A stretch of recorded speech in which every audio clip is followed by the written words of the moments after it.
Em Gênesis 1:1 diz assim: No princípio criou Deus os céus e a terra. E ao decorrer da leitura, nós vemos que Deus, ele é o criador de todas as coisas. E nós sabemos que no mundo existe o mal. E se nós entendemos que Deus é o criador de todas as coisas, então não teria Deus criado o mal? Não seria ele o responsável por todo o sofrimento, dor, maldade e violência no mundo? Não seria Deus o culpado pela desgraça que passamos?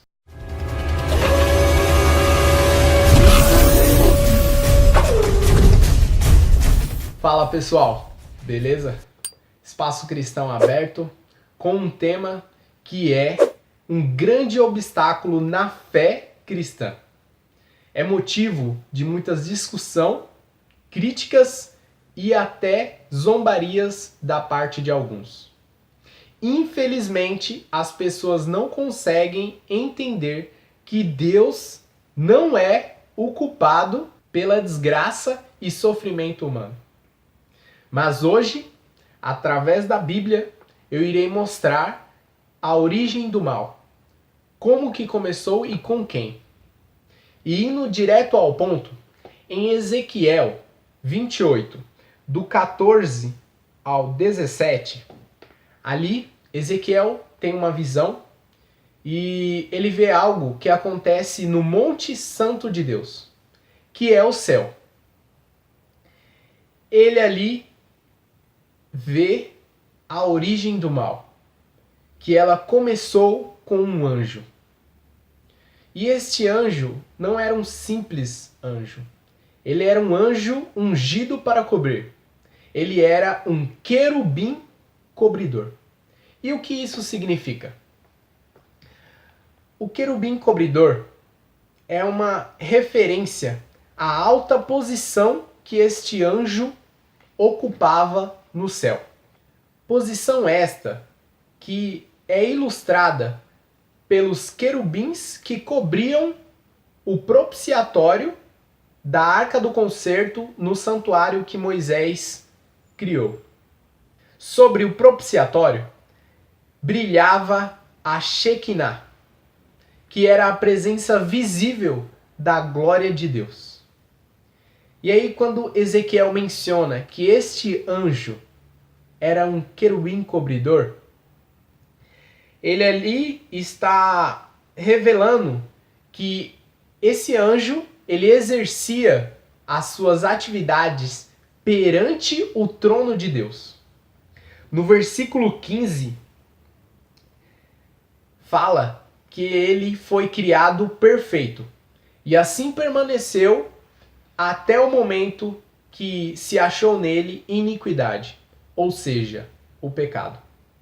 E aí vamos parar um pouco e abrir um parênteses, porque pode surgir uma indagação na sua mente. Como que um ser criado perfeito pode ser o originador de todo o mal no universo? Vamos analisar. Todos os seres racionais criados por Deus, eles são dotados do livre arbítrio, tanto os anjos como os homens. E o que significa o livre arbítrio? Nós temos a capacidade de fazer ou não a vontade de Deus. Deus, ao criar os anjos e os homens, não tinha a intenção de ter uma obediência mecânica ou programada. Porque se essa fosse a intenção de Deus, ele teria criado robôs super avançados e não seres racionais e emocionais. Deus, ele queria seres com que ele pudesse ter um relacionamento pessoal. Deus, ele queria amar e ser amado. Este tipo de relacionamento só pode ocorrer se o amor for espontâneo e não programado. Infelizmente, este anjo, ele não soube usar o livre-arbítrio que Deus o deu. Ele preferiu amar a si mesmo. No versículo 17, diz que por ele ser muito formoso, ele se deixou dominar pela vaidade e orgulho.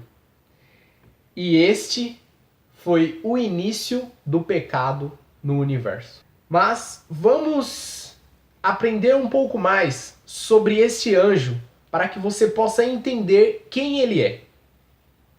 Em Isaías 14, do 12 ao 17, do 12 ao 14, diz assim: Como caíste desde o céu, ó estrela da manhã, filha da alva, como fostes derrubado por terra, tu que debilitavas nações, e tu dizias no teu coração: Eu subirei ao céu, acima das estrelas de Deus exaltarei o meu trono, e no monte da congregação me assentarei, aos lados do norte.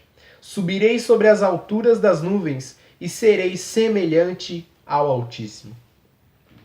Então, aqui é uma visão de Isaías e é a visão do mesmo anjo de Ezequiel.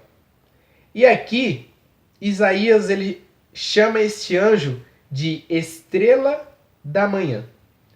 É uma referência ao planeta Vênus, o corpo celeste mais brilhante do que todas as outras estrelas. E isto significa que este anjo ele tinha uma posição mais elevada do que os outros anjos no céu.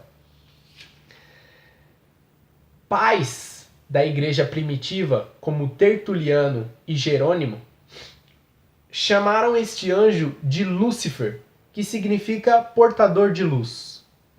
É uma tradução latim de estrela da manhã. Segundo o profeta Isaías, Lúcifer, o querubim cobridor, tinha a pretensão de reinar sobre as estrelas de Deus, como mencionado no versículo.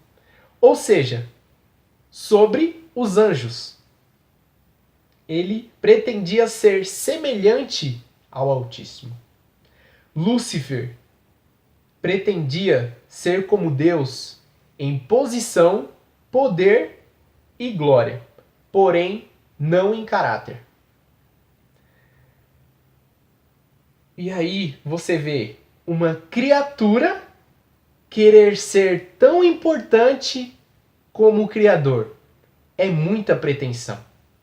É uma arrogância uma criatura querer ser adorada como Deus. E aí, por causa dessas pretensões, Lúcifer é relatado em Apocalipse 12, do 7 ao 9, uma luta entre Lúcifer e a terça parte dos anjos e Miguel e o restante dos anjos. Lúcifer, ele recebe dois nomes.